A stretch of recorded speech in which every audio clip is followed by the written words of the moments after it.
Daniel s'est mis en genoux. Il a prié.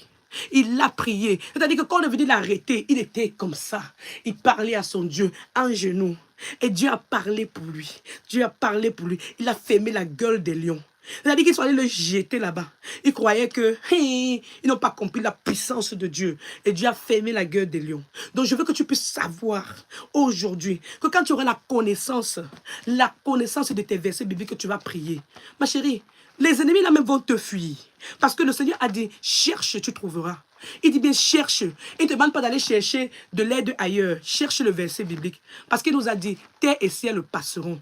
Les paroles de Dieu ne passeront pas.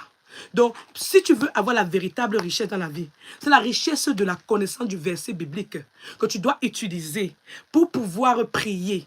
Parce qu'il y a des versets bibliques passe partout, c'est vrai, mais il y a des versets bibliques qui sont en train de s'associer à ta situation. Au point que quand tu pries comme ça, là, tu dis que Seigneur, c'est écrit dans la Bible ceci, donc je prie aussi que tu me donnes telle chose. Parce que tu as dit que demande, je te donnerai. Donc, quand tu trouves ton verset biblique, tu as le droit de dire, Seigneur, me voici, je cogne à la porte.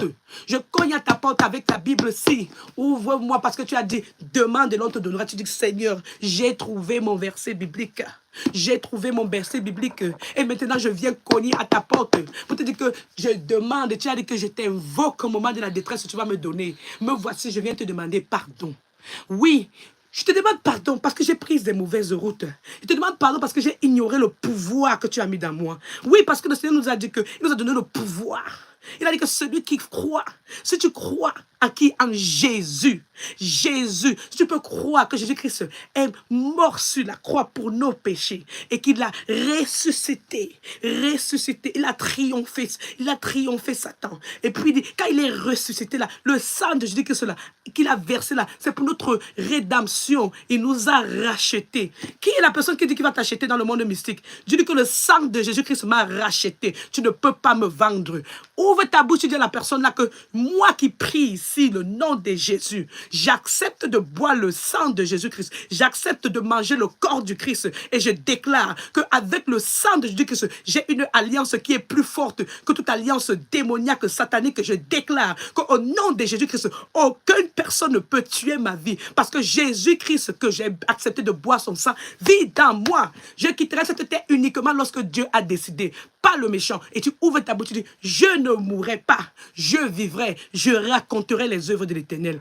Et c'est ça ma force.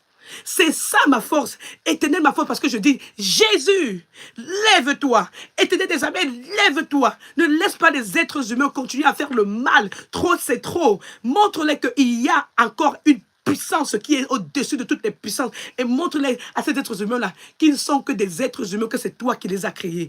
Quel que soit ce qu'ils sont en train d'utiliser dans le monde mystique, les étoiles, les soleils, quoi. Tu dis, Seigneur, maintenant là, que ça ne réponde plus à leurs besoins. Non. Que ça ne réponde plus à leurs besoins. Montre-leur que c'est toi qui as créé ça. Et que maintenant, là, qu'ils utilisent les étoiles, qu'ils utilisent la lune, qu'ils utilisent la terre, les pierres, les bois, que toutes ces choses-là qu'ils sont en train de prendre pour prendre la puissance, pour faire le mal. Maintenant, tu dis stop. Dieu, lève-toi dans ta colère. Lève-toi dans ta colère et regarde. Ils ne sont pas en train d'utiliser ce que tu as créé pour des bonnes œuvres. Viens me venger. C'est ça ta puissance. Et tu dois parler. Tu dois parler pour dire, Seigneur Jésus-Christ, lève-toi. Alors je vais dire à une personne aujourd'hui là, il faut savoir que nous vivons dans un monde où il y a des personnes qui sont habilitées à vouloir nous déranger. Donc je vais dire qu'il faut savoir que nous vivons dans un monde où il y a des personnes qui sont là pour nuire au peuple de Dieu. Donc il faut bien, Seigneur Jésus-Christ, lève-toi. Lève-toi pour me secourir. Je vous ai dit que le nom de Daniel dérange le monde occulte. Le mot Daniel, quand tu dis Daniel, tu lis la Bible, tu dis Daniel, le Dieu de Daniel. Alléluia. Ici, là, je vais dire à une personne aujourd'hui là que ne t'amuse pas avec la lecture de Daniel. Ne t'amuse pas avec la lecture de Daniel. Et je vais dire à une personne aujourd'hui, il y a la puissance. Aujourd'hui, quand tu vas finir ce live, commence à lire un chapitre de Daniel.